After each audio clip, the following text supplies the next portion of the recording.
नमस्कार, पालघर समाचारमध्ये सर्वांचं स्वागत आणि मी अरविंद बेंडगा।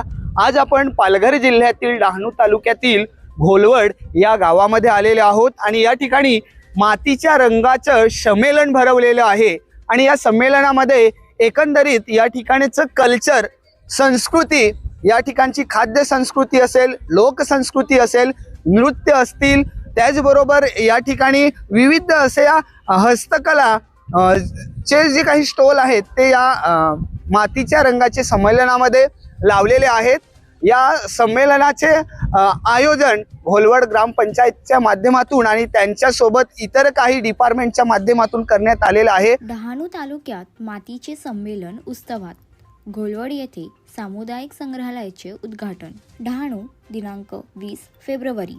महाराष्ट्र पर्यटन विकास महामंडळ MTDC तर्फे शुक्रवार 20 फेब्रुवारी रोजी डहाणू तालुक्यातील घोलवड, गंजाड आणि बापूगाव येथे 3 दिवसीय मातीचे संमेलन आयोजित करण्यात आले।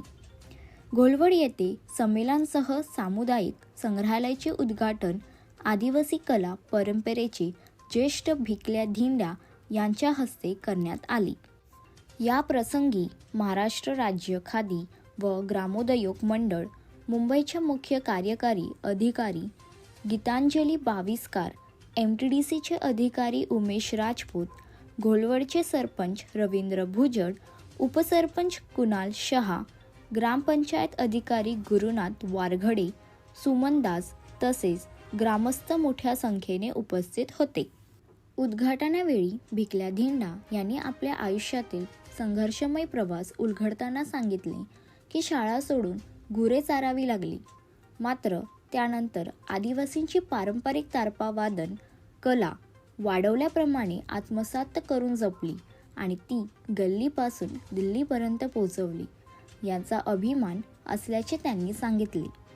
पुढील पिढीने संस्कृती जपत सुसंस्कृत समाज घडवावा असे आवाहनही त्यांनी केले। यावेळी त्यांनी तारपा वादनातील बारकावे उपस्थितांना समजावून सांगितले।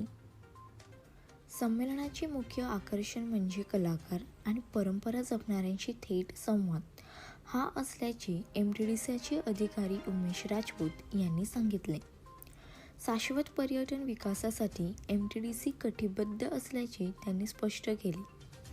सागरी गावांना पर्यटनाचा दर्जा व आवश्यक निधी उपलब्ध करून दिल्यास स्थानिकांना रोजगाराच्या संधी निर्माण होतील आणि खऱ्या अर्थाने विकास साधता येईल, असे मत घोलवडचे सरपंच रवींद्र भुजड यांनी व्यक्त केले।